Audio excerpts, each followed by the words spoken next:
I'm Noelle. I'm back today with some beginning throwing tips. I have 2 pounds of porcelain. It's already set up in a really nice gumdrop shape. I'm going to put it right in the middle of my interior bat, and then I'm going to hit down with this part of my hand. This is just securing it on the wheel and making sure the clay doesn't fly off when I add water. So here's my little test. We are good to go. The beginning wheel position that I recommend for everybody is back here with your wrists together as much as possible, elbows driving down, and I'm hinging at the hip. I've made sure that the pedal is somewhat under my right knee. I'm right-handed. Okay, so I'm going to get some water on my hands and on the clay. My left hand is going to cup around the clay, and I'm going to give you a thumbs up. My elbow is between 6 and 7:30. And then my right hand is going to sit over the top. I'm going to do some gentle downward pressure. And then my right hand is going to rotate until it's symmetrical with my left. This is the starting coning position. My thumbs are crisscrossing, my wrists are firmly in the back, my elbows are driving into my legs. Okay?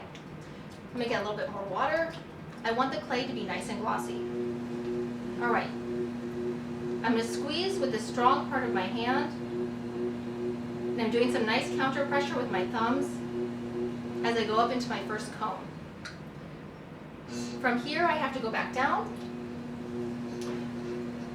So I'm going to go back to that starting position with my left hand. My right hand is going to sit across this top, and the space between my lifeline and my wrist is going to compress downwards. My left thumb is sitting in the palm of my right hand. So my hands are always connected. They're never working in isolation. Let's go back up into that cone shape, just to review it. Pushing from the back, and I'm pushing my body weight into the clay as opposed to trying to muscle it. From the cone, I'm going to go back down and compress it. I'm going to be making a mug today, so when I compress the clay, I don't want to go too far down and make this footprint too wide. From the cone into the compression.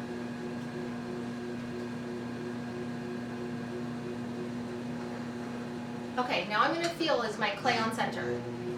So one of my favorite things to do is I just close my eyes. I feel, are my hands wobbling at all? And this feels pretty good. Okay, so now I'm going to open it up. My favorite method for opening is the heart method, so I'm giving you all a heart. This part of my hand is braced around the front, and I'm dropping my thumbs right into the middle. That is one way to open. Another way is to do, this is actually the method I was taught. So my left hand is supporting from the back. My right hand is going across, and I'm just opening it with some finger, with typically your middle finger. All right, so this is the position.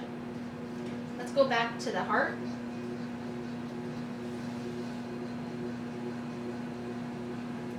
I plan on trimming this mug, so I'm going to make sure I leave approximately ½ inch at the bottom. I want to have enough clay so that when I flip it and trim it, I can get a really nice raised foot.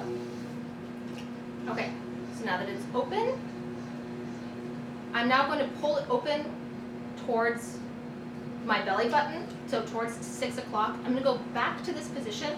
My left hand is supporting, and the middle finger of my right hand, or your dominant hand, is going to pull it directly towards you.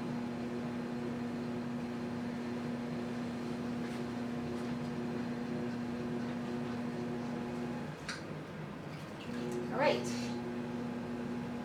Now I have a floor on my piece. I'll show you what that looks like.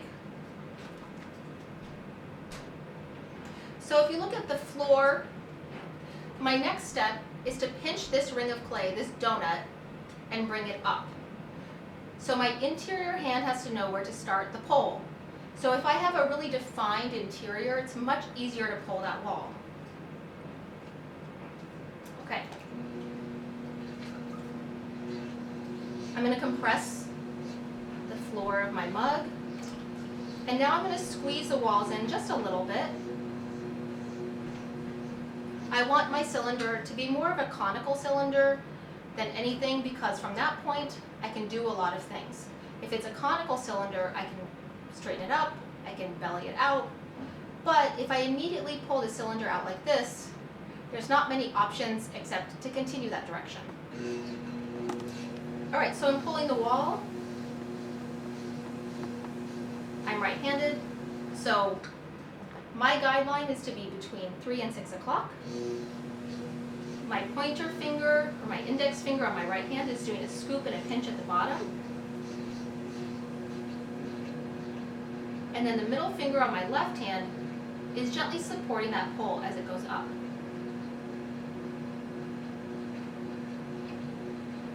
The rule of thumb is that your pole, so the rate of your hands moving up the wall, is slower than the speed of the wheel.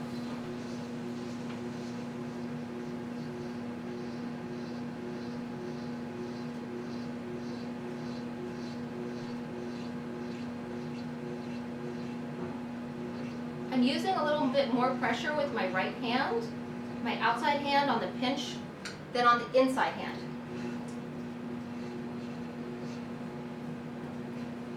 I still have a little bit more clay down here.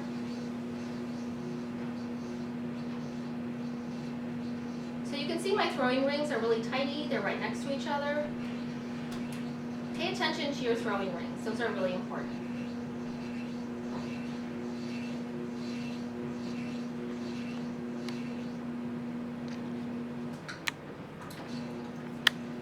At the top of the wall here, I'm just going to squeeze it back in a little bit, and supporting that top edge, I'm going to compress the rim.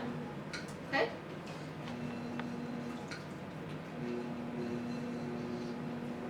I've left plenty of clay at the floor for trimming, and I also want to leave some clay on the outside shoulder for trimming. So I'm not going to pull this all the way thin, but I want those walls, the thickness, to be even all the way around.